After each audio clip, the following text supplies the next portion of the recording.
Good evening, everyone. This is the Select Board meeting of Tuesday, December 20th, 2022. This hearing of the Ayer Select Board will be held in person at the location provided on this notice. Members of the public are welcome to attend this in-person meeting. Please note that while an option for remote attendance and/or participation via Zoom is being provided as a courtesy to the public, the hearing will not be suspended or terminated if technological problems interrupt the virtual broadcast unless otherwise required by law. Members of the public with particular interest in a specific item on this agenda should make plans for in-person versus virtual attendance accordingly. This meeting will be live on Zoom and Channel 8. The public may access the proceedings by joining Zoom meeting ID 897-9080-0793 or by calling 929-205-6099. For additional information about remote participation, please contact Carly Antonellis, Assistant Town Manager at atm@ayer.ma.us or 978-772-8220, extension 100, prior to the meeting. If I could ask everyone to please stand for the Pledge of Allegiance. I pledge allegiance to the flag of the United States of America and to the republic for which it stands, one nation, under God, indivisible, with liberty and justice for all. All right. Do we have any amendments to tonight's agenda? I have no amendments. Okay. I'll make a motion to approve the agenda as presented. And seconded. All those in favor? Aye. And the chair says aye. Okay, a couple of announcements. The winter parking ban is in effect through April 15. This annual parking ban prohibits parking any motor vehicle on any street or sidewalk in the town of Ayer between the hours of 12 a.m. and 6 a.m. The winter parking ban also prohibits parking any motor vehicle on any street or sidewalk in the town of Ayer during a snowstorm. Also, would like everyone to know that the town of Ayer has some board and committee vacancies. There are currently vacancies on the following list of boards and committees. Affordable Housing Committee, 1 member, 2 alternates. Capital Plan Committee, 1 member. Devon's Jurisdictional Disposition Committee, 2 Ayer residents, 2 Devon's residents. Executive By Board, 1 member. Finance Committee, 1 member. Zoning Board of Appeals, 2 alternates. And the Rate Review Committee, 1 member. Must be 18 years old and an Ayer resident. As a reminder, we really do need volunteers for these committees and everything. And I know some people get concerned, like how much time would they be taking? Depending on the committee, you're talking a few hours a month. So please, if you're interested, contact the Select Board office. Okay. All right. Anyone here for public input?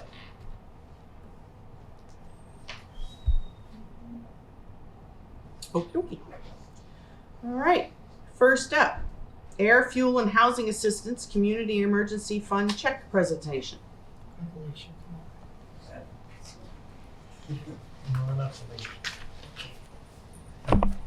Hi, How are you? Good. How Haven't seen you in a while. I know. So, I'm going to read this because it's just easier for me. Okay. In the past several years, the need for a local emergency housing fuel assistance fund has become much apparent. Our town manager's office, council on aging, community development office, fire and police departments have all found themselves fielding emergency calls for requests for assistance.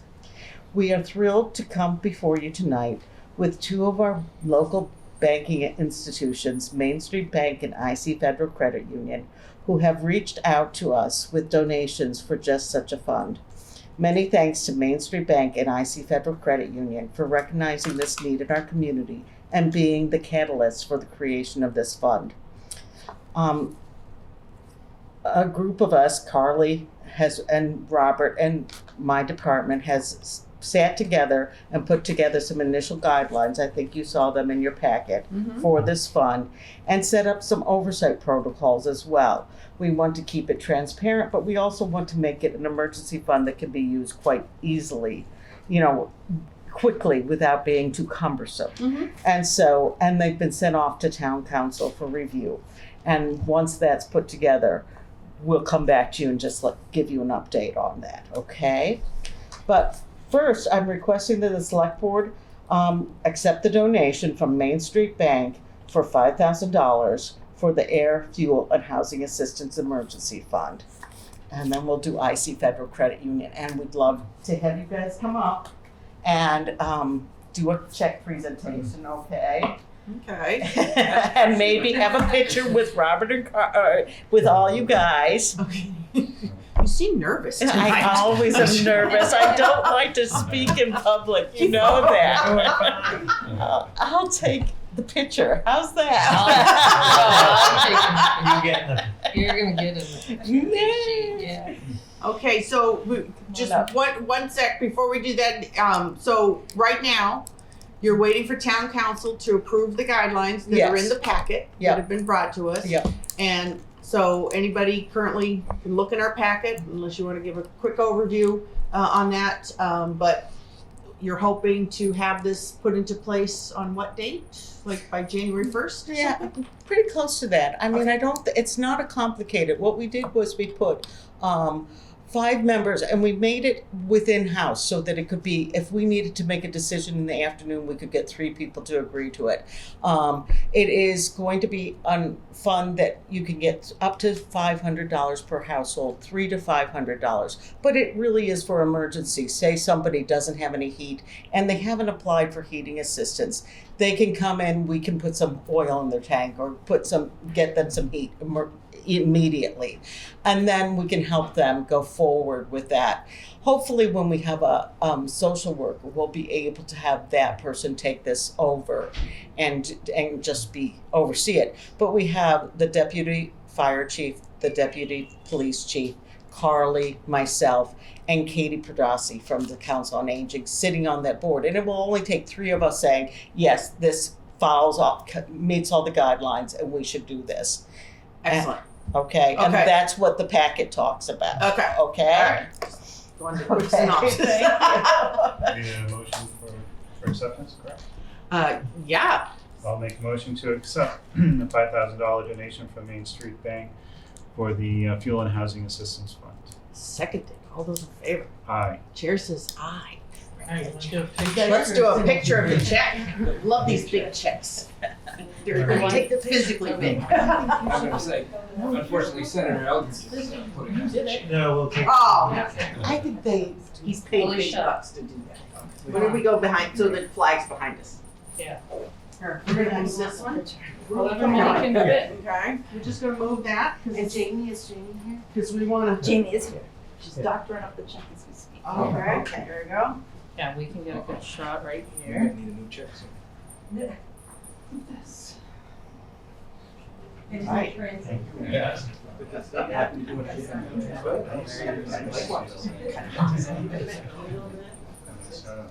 Okay, here's your checks. Throw that on my chair, Rob. Thank you. All right.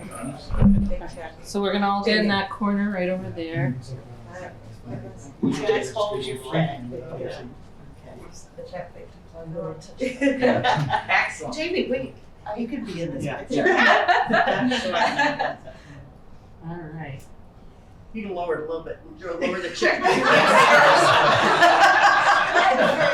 Alicia, can you just a little bit? Okay,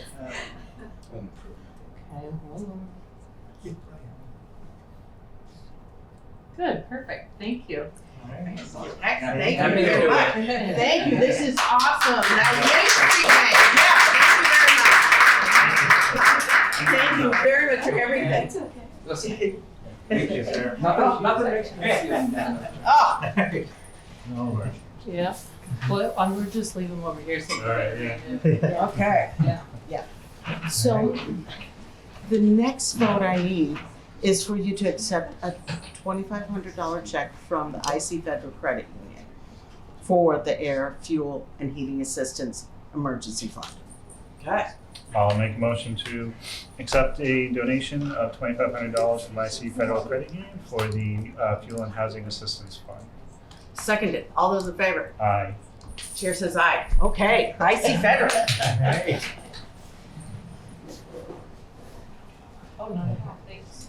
Thank you so much. This is absolutely wonderful. Thank you. Yes, so we'll try and Christina, get in here, please. Okay, Christina is our assistant manager from the local branch. Oh, great. So happy to be here. Great. Alicia. Thank you so much. Come on in. This is amazing. Come inside. Yeah. Alright. So I'm gonna get one this way. Try to get the microphones out of the way. Alright, and then I'm gonna take one here. Perfect. Good job. All right, thank you so much. Thank you very much. Thank you so Thank you much. very much. I'll be in the back tomorrow. Nice to meet you. Thank you. We'll see you soon. That's why I gave you the little. Yes, I get the little one in my pocket. Good to see you. Thanks, Mary. Happy Is holidays. it? Good to see Good you. to see you. So, Bye. thank you, guys. Thank you, Alicia. Hold on, Alicia. Hold on. Okay, yes. It's been brought to my attention that we have a birthday girl today. Oh. You know, it's not often that she's in the room with us when we have a birthday. So everyone, happy birthday to you. Happy birthday to you. Happy birthday, dear Alicia. Happy birthday to you. Thank you. Thank you. Okay. Nice job. And thank you again to Main Street Bank and IC Federal Credit Union for these checks for the emergency fuel fund. Stay tuned to this page, people. That will help a lot of people. This is very awesome. So, love those things. Okay. All right. Next up, we have a presentation by the Cable Advisory Committee. Scott. Thank you. Hello, everyone. Hello. How are you? Good. So we are in the middle. The Air Cable Advisory Committee is in the middle of negotiating a 10-year contract with Comcast. And those funds typically go to APAC, Air Public Access Corporation. We will be holding a public hearing on the 18th of January 2023 at 6 p.m. at the high school auditorium to answer questions the public may have and address any concerns or comments that they have regarding the actual Comcast contract. Our main goal is to obtain a $240,000 capital grant that will be paid out over 10 years. That goes basically to capital purchases like equipment. And in addition to that, our aim is to get a higher percentage. Right now we're paying 4.56%. We receive 4.56% every quarter from Comcast to basically run APAC. So our aim is to go no lower than a 5% increase, which would be a 0.44% increase. But that doesn't mean that the percentage could be more than that. The estimated pass-along costs to the actual community, this is the important part, would be about 96 cents of an increase per month at 5%. So that's basically what we will be doing right now, and our intent with this contract negotiation is to get more money because we would like to basically offer more through APAC. Carly, could you skip to the final slide? So our future of APAC basically depends on funding, and with the higher percentage cost, the 5% raise and this capital grant, we can cover more events, we can get better equipment, we can teach media production in the town, the schools, and most importantly, the community of Ayer, all the residents. And we can also provide better training for our staff and certifications for staff in different areas. So that's the main goal of this contract negotiation. is to get more funding for APAC. Any questions? No questions right now, thanks. Okay, so as you know, I'm on this committee. Yep. And as Scott mentioned, we can, no less than 5%, but, we're gonna try to ask for more. And the public hearing is on the 18th. I'm just gonna answer for the first time. The question is that, we don't stop any other cable company from coming in, okay? They stop themselves and they have not shown an interest. So that'll be answered again at the public hearing and stuff. But it's pretty much a bare bones budget that APAC has. And everybody is currently, if they have a Comcast subscription for cable, does already pay a little bit into the APAC. And again, so, it'd be what did we figure out? It was, I don't remember how much it was per bill. As to what, I think we looked at mine one day and I don't remember what it was. Right now, it's about 50 cents. Yeah. So we'd still be keeping it, the increase would still be less than $1, but it could open up a whole new world, basically. More staff. That's the most important thing. Yeah. So, and then, yeah, What's the current staff at APAC now? Right now, it's myself, and then we have a few freelancers.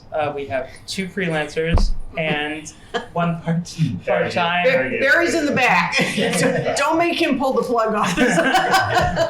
Yes, Barry's one of our freelancers, and then we have a part-time public access coordinator who basically works 15 hours for us, 10 to 15 hours a week. And then we have a payroll person who does about 2 to 4 hours a week. Okay, thank you. So really, he's here just more for informational purposes, and in case, obviously this board had any questions. Otherwise, unless I you. think Sean had all the questions, but he's not. I know. Otherwise, just approve us going forward to the public hearing. Okay, so you need a motion? Yeah.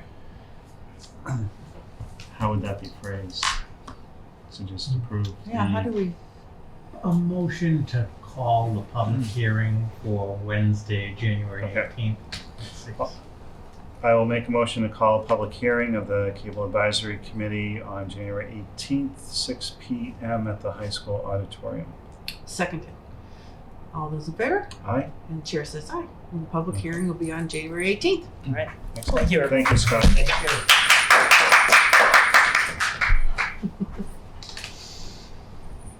Okay. All right. Dan. What time is that at? 6? 6. Yep. At the high school. Yes. Good evening again. Okay. For Janice Yeah. was here earlier for a rate review. So I have 2 items tonight. The first is a change order. It's change order 2 for the Westford Road Water and Sewer Replacement project, which has been completed. And it's a negative change order, so it's a reduction in the contract price for $32,678.33. And so it includes one addition for a price adjustment clause for fuel, but it also includes a reduction for water services, which ended up being 1 inch instead of 2 inch, as well as we did the paving through our paving contractor at a lower rate, so we took the paving out of the project as well. So just a recommendation to execute the change order by the chair with J.P. Cardillo and Sons for the amount I have mentioned. I like the fact that it's a reduction. Yep. Any questions? No questions?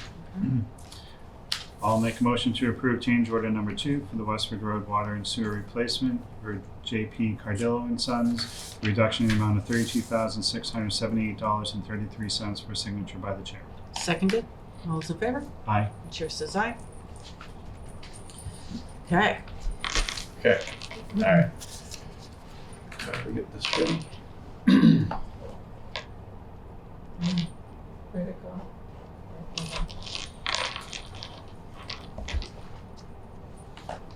Okay.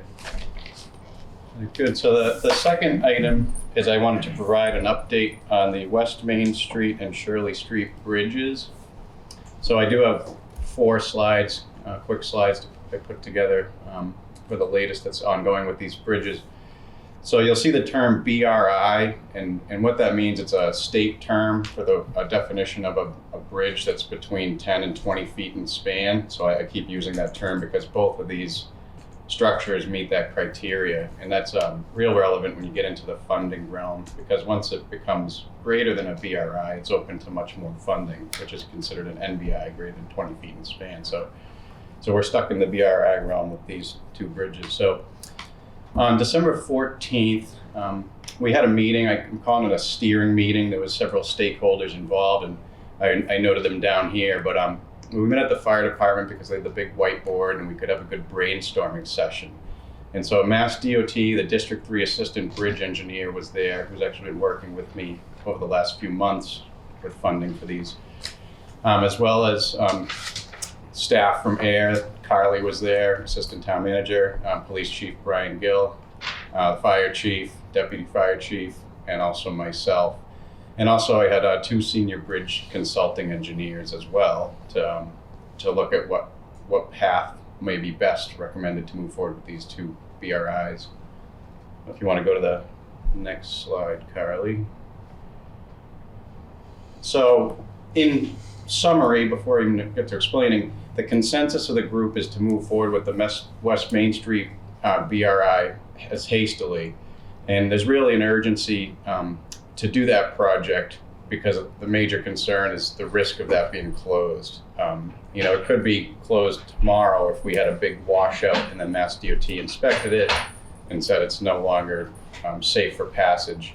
And then at that point, we don't have any connection to the west side of town after that bridge because Shirley Street Bridge is already closed and now West Main Street is. And so there's a big public safety risk with that, with our ALS vehicles, among other things. So that is the main driver. We also discussed, can we still maybe do something to Shirley Street to make that viable as a detour and then do West Main? Even if you put in a temporary bridge, it's going to require design and permitting and procurement, which will take time and probably push the West Main Street Bridge out another year. Another negative is using those local roads as a detour. There's 8,000 vehicles a day that traverse West Main Street. So those are the major concerns, and the consensus of the meeting is to move forward with the West Main Street Bridge as fast as we can. I'll get a little into Shirley Street in a minute. So funding-wise, working with MassDOT, there's a lot of options. There's options for us to look at and alternatives, but the fastest way to get it done is through capital.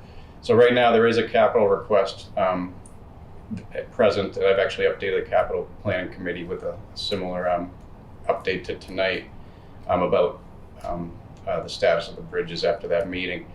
So right now there is a capital request in place, going through the process. We can request an extension of our previously awarded small bridge grant and try to get that activated again, or reapply for a small bridge grant, and that's the amount of $500,000.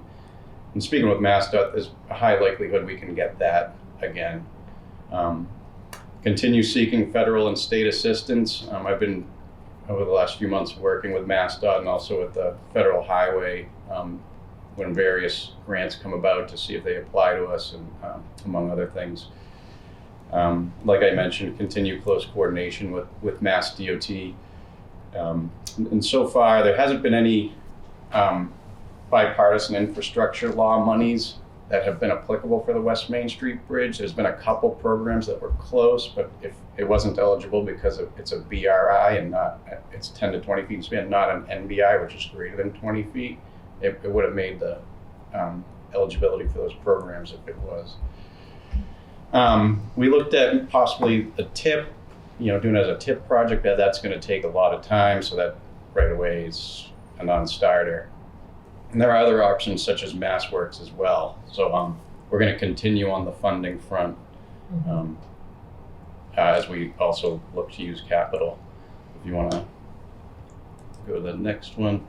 So for Shirley Street, the group also discussed this, and what came out of that was for public safety reasons and redundant access, it is desirable to replace it.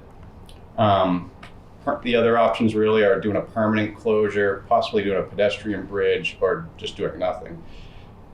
There's still a cost involved with that, less than the replacement, but you'd have to have a turnaround, which if we're to meet town's current standards, we have an 80-foot diameter radii at our turnarounds. So we'd have to have some kind of, we'd have to give something up there, or excuse me, you'd either have to have a taking of some private property, or you'd have to have a turnaround that doesn't meet the standards. And then the group also talked about how it's been closed since 2014.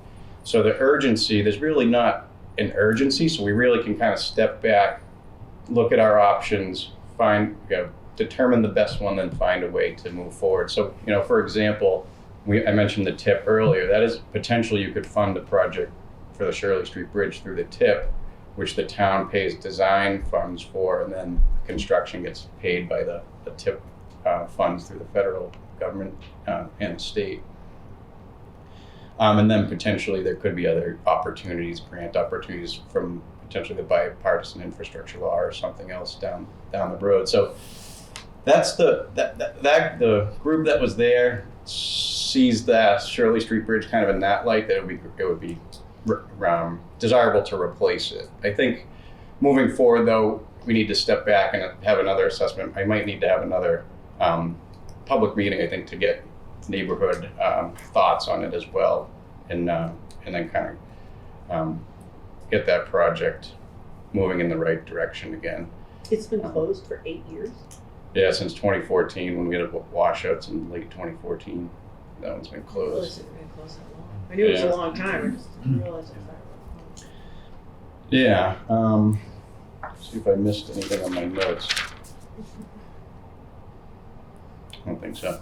Yeah, so currently that's where we're at with those bridges. We had this meeting with all those folks, and it was great having MassDOT there. He was very helpful. I think Carly, you were there too, and yeah. He was, and he recommended that we reach out to Senator Eldridge. So what happens is, there's money in the TIP program, and then for whatever reason, engineering delays, construction delays, they have money set aside but no project. We're, in an advantageous spot where we're shovel ready, pretty much ready to go. So we'll be working with the senator's office through the spring, winter, spring, to see if we can maybe tap into some of that money. Yeah. Just that we don't know what that possibility is yet, but you just kind of work through the process. And just to add, that is the key thing, is we already have the design in place. So we don't have to go back to the drawing board now, you can go right to construction. Mm-hmm. So it can move fastest by just continuing with this design and funding it. Yeah. Yeah. Absolutely.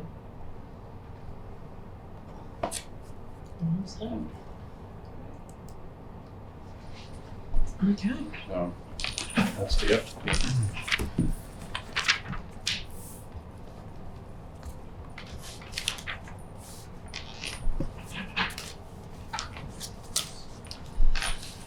All right, sounds good. All right, thanks. Thank you. Thanks. Thank you. Thank you.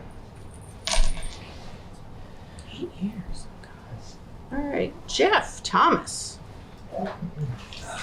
Parks and Recreation. Yeah, actually, it's Jason Mayo, the chairman, is also going to be with us. Okay, he wasn't on my agenda. He wasn't written on my agenda, so I'm sorry. But he can come to the table too.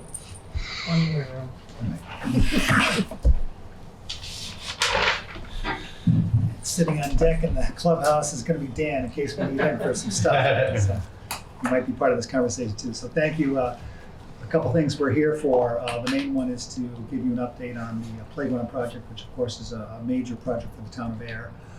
It's been ongoing, if you want to think about it, for over 20 years since we first started thinking about doing something, and then found arsenic in 2004 or 5.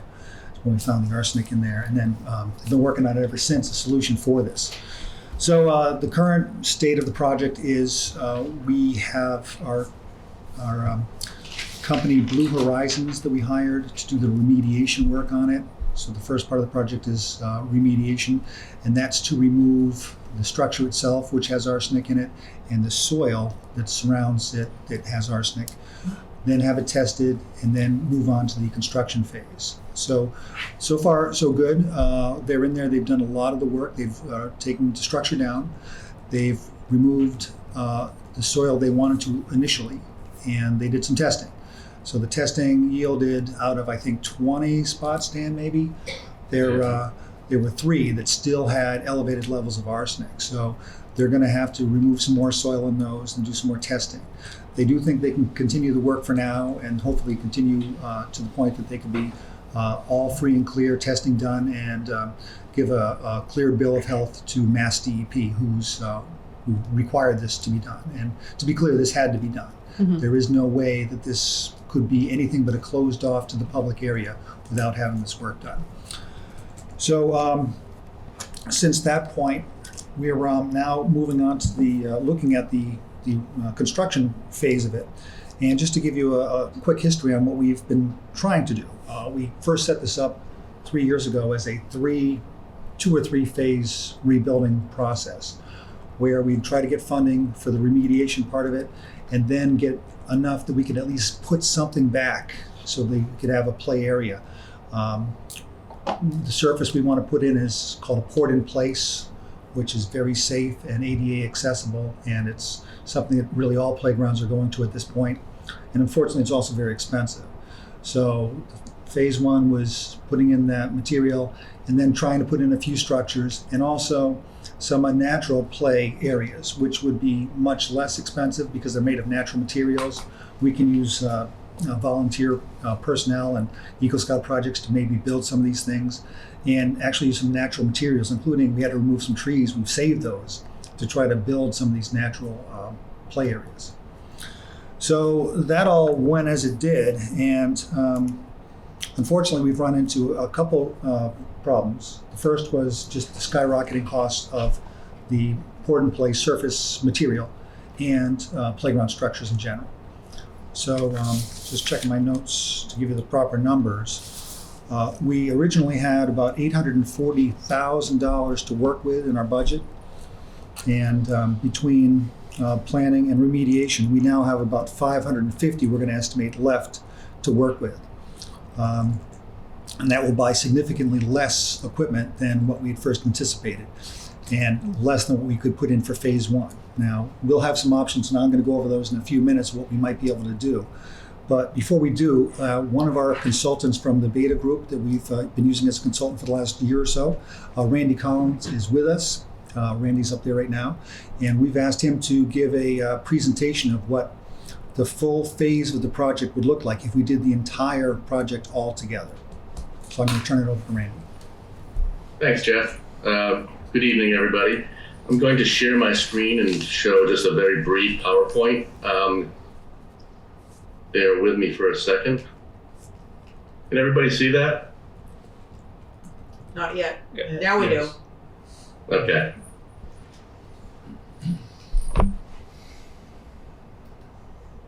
So just quickly going back over some of what Jeff already talked about. This is the location of the playground in the center of the field, in the center of the picture between the 2 ball fields. The footprint that you see in this graphic is the approximate size of the playground that was removed. After going through a process with the committee and also a public meeting process, we came up with a proposed design that includes a number of playground elements. What you see in the center with the colorful area is sort of what we're calling the structured play equipment. And I'll go through each of those components in a second. And as Jeff mentioned, we've also been looking at some additional play areas, what's called a woodland play and adventure play. And this came out of some of the early discussions with the Parks and Rec, as well as with the public, and has been sort of a trend in the industry over the last few years of introducing a less structured play for children. So it's sort of like the go out in the woods from times when I was a kid and you build your own forts or you walked on logs and that type of thing. So that's really just a quick overview of what this adventure and woodland play is like. So these are the considerations. I just mentioned them. So the play equipment under the structured falls into the category of 2 to 5 year old and then 5 to 12. what we've been looking at is a zip line, swings, and the adventure and woodland play that I just mentioned. Some images of what we've sort of settled on, and when I get to the cost estimate, you'll see you'll be able to relate some of the costs of what we're talking about to the play pieces that we're envisioning going out into the Kitty Junction playground. So this would be a structure that is the 5 to 12-year-old type of structure, sort of a relatively standard play, structured play piece. But one of the things that you'll notice is that some of the play features, like the slide, and there's a log off to the bottom left, and some of the enclosure structures really start to have a more rustic character to them, because we're really trying to hone in on this more natural approach to providing a playground feature. And here's just a couple of more. You can see sort of the faux stone in the right image, and some of the like a trunk supporting some of the play piece in the middle of this slide. This is yet a couple more images. This is what the zip line looks like. It's really a play feature that can provide both an accessible and more unaccessible approach, where kids can hop on a feature that they go zipping down a length under the design that we're looking at. We have a 50-foot length proposed for the zip line. A couple more images. And then no playground is complete unless you have swings. And then this is some of the adventure play. Some of it's made out of natural materials, like the logs to the left. And as Jeff mentioned, in conceptualizing the playground, we thought ahead about some of the trees that had to come down and set them aside so that we can build some of these features as part of the overall playground improvements in the near future. And this is sort of an adventure play, again, using more native or natural materials.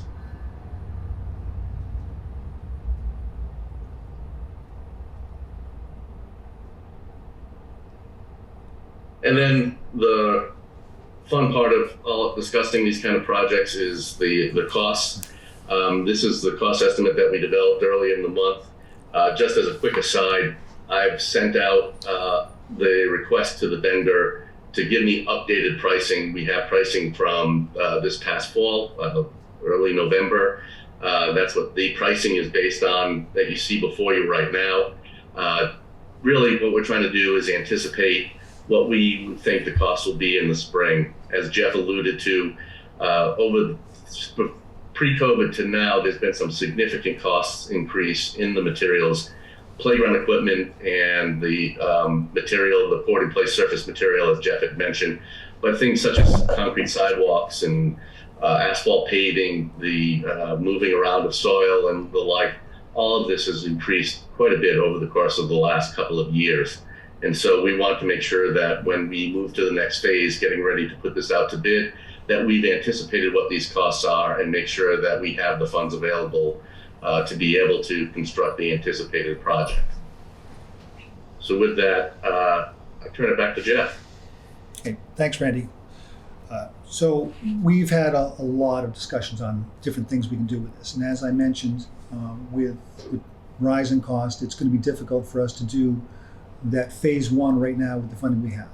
So we have approached the capital planning and put in for $150,000, which we think we'll be able to complete that phase one if we went that route with it. But that's just one of the options we were thinking about, because we're also considering the idea of what it would take to do this all in one phase. And if we can get the funding for it, possibly do it that way. So, real quick, if we did phase one, we'd have to get the capital money this year to add to what we already have. But that doesn't account for phases 2 and or 3 with the anticipation that material costs are going to continue to rise. It's not like they're going to come down anytime soon. So if we look at it from a holistic approach now, it might be more cost effective than trying to phase it in over the next few years too. So it's something we're thinking about. So where we're at right now is a couple different options. One is that if we were going to try to just do the phase one, that would be the the capital planning money, that could probably get us what we're getting for.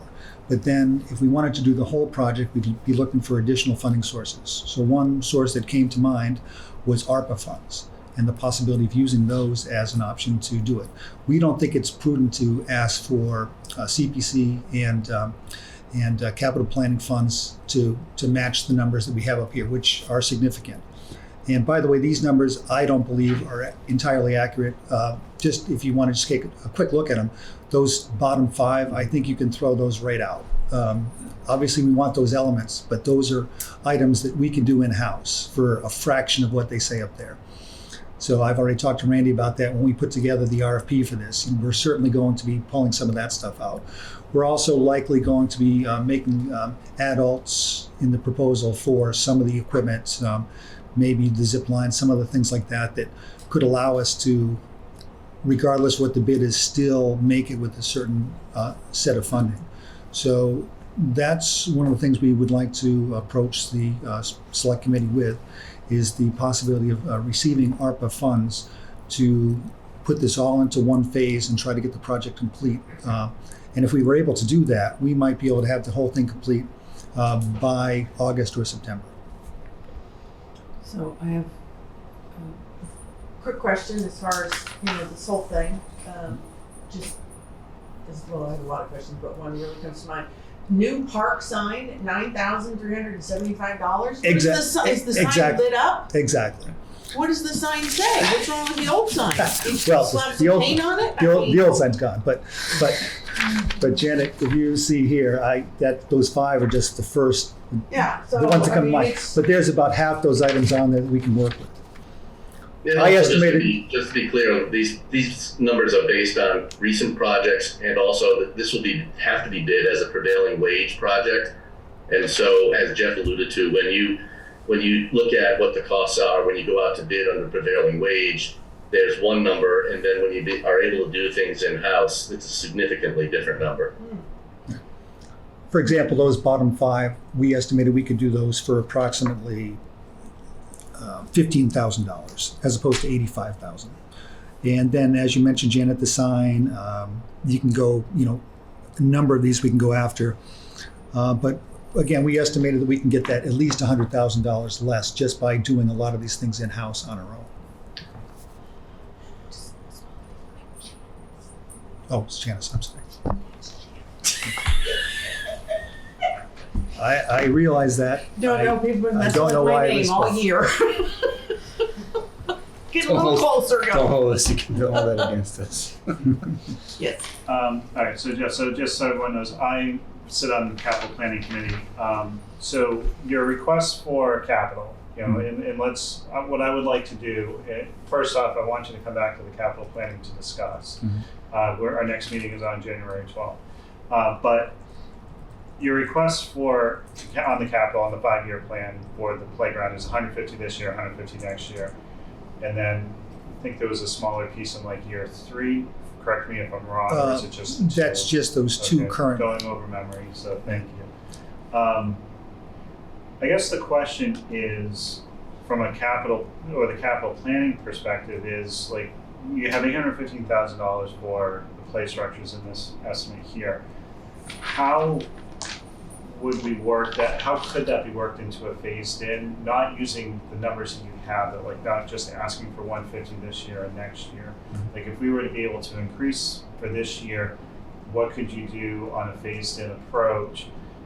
Because I think the committee itself, just from the discussions we had, because we did review this sheet here on Thursday night, there's definitely support to try to get it as much done as possible this year, because we want to get it finished. We understand costs are rising, but we also want to try to quantify what we're putting our money towards.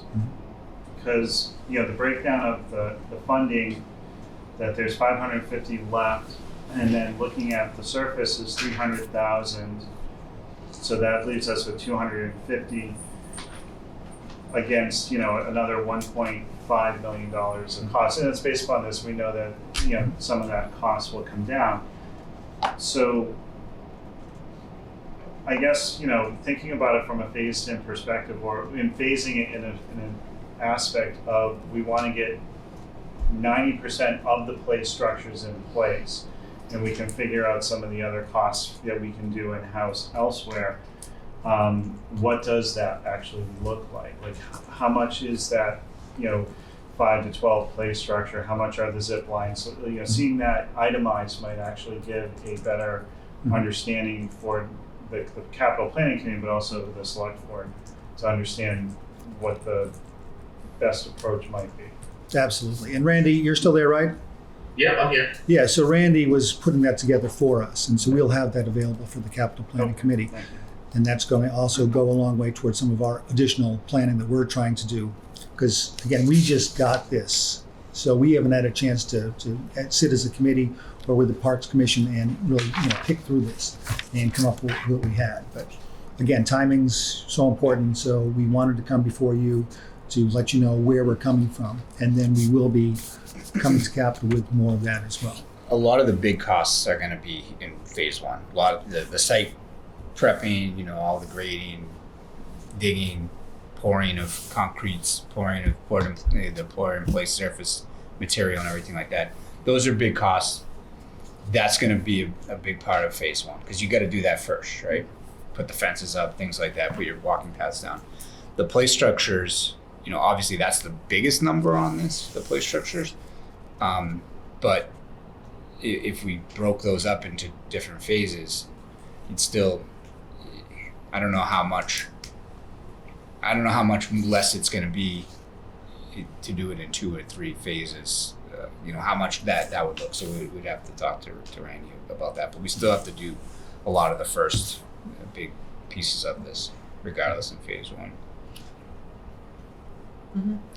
Madam Chair, through you to the board, I think there seems to be, first of all, there's consensus that I think if the goal is to get this project done, or as much of it is done in 2023, would be ideal for the town. It seems that the phased-in approach, since we've entered the post-pandemic world, every time we try to phase something in, it's no fault. We see it on all these projects. The costs keep going up. I think this is a classic example. It's no fault of the Parks Commission or what have you, but the play structures and the pour and play alone, those two functions have increased significantly, since the pandemic, as mentioned.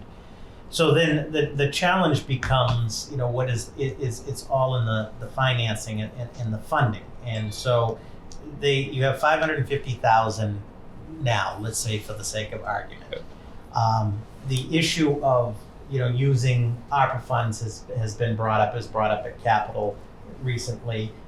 It is eligible. We did confirm it would be eligible for ARPA, but that's subject to the board. There's 1.6 million in ARPA funds right now, and then there's the capital piece. One of the things, as Selectman Hood mentioned, the commission has submitted 2 years of 102 phases. Is there a way that could be, let's say, year one increased more without activating? I think if we get into the debt exclusion territory based on other things on the plan, that becomes problematic, meaning town meeting, and a ballot on the playground. But I think I appreciate the update, and in talking with Jeff, obviously the pencil has to be, further sharpened based on this sheet, and I think we can all see some things, and it's not a criticism. There are some things here. I think there are opportunities of savings. I think the 2 areas that are going to be the challenge are the play equipment and that pour and play surface. Those seem to be the 2 sort of proprietary components of this. The last piece, I know that Jeff and Jason and the commission has done a lot of public outreach and forums on this. There's also a public expectation that that this project looks and has all of these functions. So again, something, and I don't know what the board's thoughts on that. I have to think about it, but potentially maybe a portion of the ARPA funds. Again, there's obviously no definitive decision tonight, but it's trying to figure out how can we get the majority of this done in 2023 without having to get cost escalators from phasing it in and getting this done. So Sean unfortunately was sick tonight, which is why he's not here. And I think for an ARPA discussion, we should have the three of us. So it would be Absolutely. my recommendation that at our next meeting, we have a serious discussion about ARPA and what we want to use it on. Okay. Janet, you had a question? Yeah, Madam Chair, I just want to make sure that Jeff and Jason know, all right, please come back to CPC as well, because no matter what, the funds get approved by the town. All right, we have funds available, and if there's a need, all we have to do is present it to the town, let the town vote on it, okay? Absolutely. That's when we said additional funding sources. Oh, was it? That's what Okay, we- I thought that you were gonna come back to capital. I got that impression too. So. Yeah, that's fine, that's why when Scott said, I mean, yeah, you know. We have the come back. checkbook, we have the checkbook now, right? Yeah, right, no, I, It should be mentioned that we also have been seeking grants for this, actually for decades. And so in recent discussions with the Economic Development Office, they don't anticipate we could get funding for this for at least a couple of years, if we can get it then. That's the earliest we can get it. So that's another thing. Okay. That if we wanted to wait for those specific funds, it's going to take a while. And that's not a sure bet. Right. So. Okay. When is the next meeting? 17th of January. Yes. What could we get like a, I think it would be helpful too, in at least having this discussion at Capitol last week, like almost what the base bid would look like, what you need to get a bulk of it done, and like kind of cost that out so we can see, you know what I mean? Just what we could do as adults, and then Right. what we could do in a future phase. Right. Yeah, the needs and the wants. Yeah. Yeah, I mean, looking at the adjusted layout, you basically have 6 sections. You have the swings, the 5 to 12, the 2 to 5, the zip lines, adventure play, woodland play. You can approach it with building it for all of that, and then itemize those 6 things with what the costs are, and also prioritize them. So, for example, if we look at the cost on things like maybe the zip lines don't go in this year, but we can get the other 5 done for X amount of dollars, that would at least get the park open and really get it back into the community with some viable equipment. Yeah, that was the thought from the beginning to do it like that. And part of the issue too is we're never going to be able to recreate what was there because of a number of reasons: the materials, the ADD compliance, the confined space regulations, things like that. So we've increased the footprint, so to speak, just in order to get something, because we need something as good as what it was, or at least we'd like to be able to replace it with something that people are going to love and be proud of. So. Oh, absolutely. Yeah, and that's not lost on anyone. Yeah. Even at the discussion at the capital planning last week really was very supportive of getting this done. Looking at the cost sheet, it was a little scary, so to speak. But we definitely I think members of the capital planning definitely want to work with you to get you the necessary funding and get something that can open up as soon as possible and actually be something that the town can be proud of, even if there's maybe 1 or 2 pieces that need to come a little further down. Yep. So we'll get some homework to do. Yep. Okay. So we'll be Support's meeting. there. The town supports this. Excellent. We No, just thank you don't very know what we much. can afford yet. Right. Sure. So we'll be meeting with Capital, and will we be meeting with you? Do you want us here for that discussion? Yeah, we'll get that all sorted out as to how we're going to handle. But we're definitely going to want information from you, and sit down and have a real conversation as to what we're going to do with these ARPA funds. So yeah, it's January 12th, the next Capitol? Yep, Yes. Okay. and then the board meets the Yeah. 17th. Okay. And we'll connect. Okay. Well, thank you. Great. Yeah. Thank you very much. Thank you all. Appreciate your support. It's become a running joke this year, I bet. isn't it? Well, see, I don't even know I said it. So that's when I think people are just popping out without knowing. It's probably because she's in the room. I think so. She overpowers. Just God love her. somebody. Come to think of it, the last time my name was messed up, you were in the audience.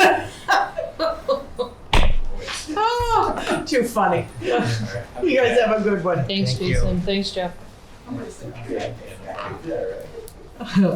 All right, Robert. And Madam Chair, members of the board, good evening. I would just like to start under the administrative update. I would just, through the chair, just like to take a moment on behalf of my family and myself to thank the select board, all of my colleagues, the employees, residents, board, commission members, you name it, from the town of Ayer, for all of your support over the past week since the passing of my mother Janet back on December 10th. I am truly grateful and humbled by the outpouring of support and love from the board and all of my colleagues and, as I mentioned, employees in the town and folks that made the trek out to Fitchburg. I greatly appreciate that, all the cards, the texts, and it means a lot, and it's a true testament to this great town. And so I thank everybody. I want to thank the board for the beautiful flowers, as well as the donation to Cogsall Park in my mother's memory. And I really appreciate the support over the past week. So thank you all, and you're all true friends and colleagues, and I'm truly blessed for all of the support. So thank you to everyone. I also want to thank the Assistant Town Manager, Miss Antonellis, for all of her efforts in my absence. And after one brief thing I have, I'm sort of turned the Town Manager's report over to her as she took the lead on all of the items in my absence. And Carly, thank you for keeping everything going in my absence as always. So thank you. The warrants are in the packet that were reviewed from the last period. And I just have one little, it came up from Alicia, who I see is still here, from the Office of Community and Economic Development. Just received this today, and she asked if I'd mention it to the board under my report. We received from Loaves and Fishes, stopped by this morning to see Alicia with a plaque thanking the town for its financial support over the past 2 years.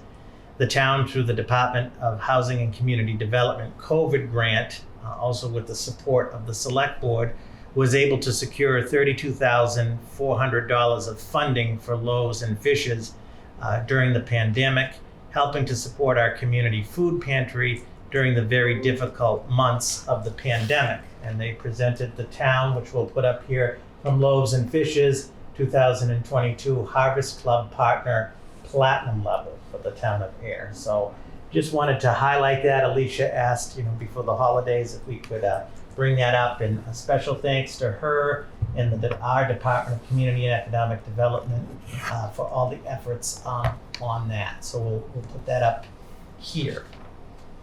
And with that, the first action item I'm going to turn over to Ms. Antonellis, who also deserves the credit of the perseverance over, I don't know how long it's been. This is the approval of the cell tower lease with SBA Towers. The board will recall, through your support and approval of town meeting, was it 2 years ago? Was it only 2? Who knows, but authorized the select board to negotiate a new cell tower lease. And again, Ms. Antonellis and Town Council really worked on this, and I'll turn it over to her through you, Madam Chair, for the overview. Thank you, Robert. So this is the last step, finally. You sure? I'm hoping. So basically, in the last agreement they own the cell tower now. They lease our land over at DPW. Over 20 years, the total lease value was just under $1 million. So we've been getting rent every month from SBA, and then whoever subleases, so we get checks every month from AT&T, Sprint, Verizon, or it used to be Sprint, whatever it is now.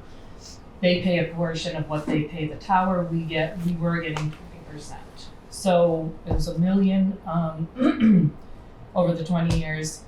We're starting 23. We will get a $45,000 payment from SBA, and then a portion. They're still negotiating their leases, so we don't know what our cut will be. But instead of 20%, it will be 25%. And I can't imagine the leases are going down. So over the next 20 years, I expect this to well exceed $1 million in revenue for the town. So town council Katie Klein and I did up a lot of calls, and this was the longest email thread in my inbox. So when I moved it out, like 150 disappeared. It was so exciting.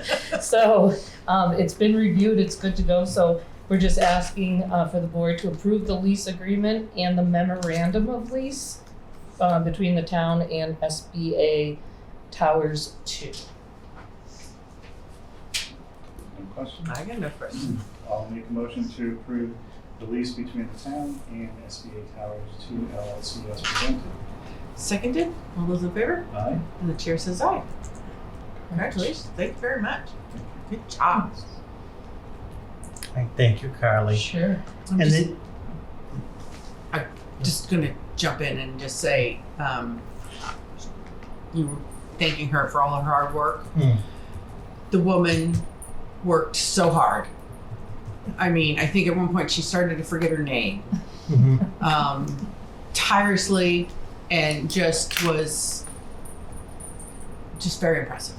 Thank you. Okay, and I think the town needs to know just how much work gets done in that office. And thank you so much, Carly, for everything. Okay, Thank you you. really did a great job. You always do, Thank but this was the last minute. Everything got thrown on you.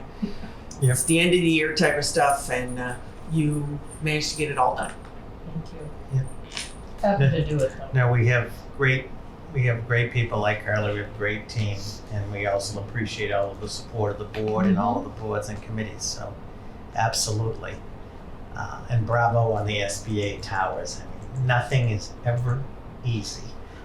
The last thing, just very briefly, the FY24 budget update. As the board is aware, we're into this process. As mentioned, a lot of work being done on the capital front, a lot of work being done on the rate review front.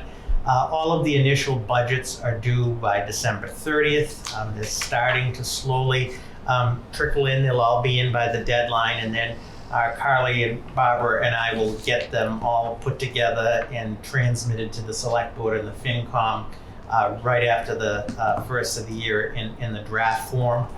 I've notified departments that the FinCom, I would like to meet with them. I think that's good for the FinCom and good for the town. I know that the FinCom did have a meeting that Ms. Antonellis attended. So departments are expecting to go to the FinCom.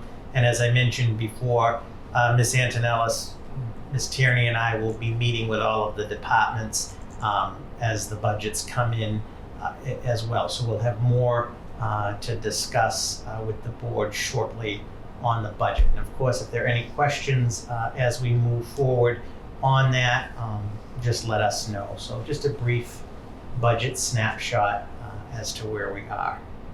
And that's it on the report. So unless there's any questions from the board, I also want to wish you a Merry Christmas and a Happy Holiday and Happy New Year's. Thank you. Thank you. No questions from me? No questions. Okay, any new business or select board member questions? I do have one thing possibly for the next meeting. I feel like when I'm driving around town, I'm going around a lot of garbage cans in the road. They're kind of on the side of the road, but they're still kind of popping out into traffic. I was wondering if we could just get some context over what we can do around that, if we have any legal standing. Okay. Like the private pickup ones? Yeah. Okay. Yeah. Yes. So we'll do three things. For the next meeting, we'll have an update out. We'll speak with the Board of Health, the Building Commissioner, and Town Council. Okay, thank you. Yep. Perfect. That's all I have. Okay. All right. So I'm gonna just say Happy Hanukkah. I know that Hanukkah has started and ends on Monday, I believe. I heard. Hope so. So I hope everyone has a happy Hanukkah. And I'm gonna say Merry Christmas. Merry Christmas. And Happy New Year to everyone. And on that note, I'll make a motion to adjourn at 7:05 p.m. seconded. All those in favor? Aye. And the chair says aye. See you next year, everyone.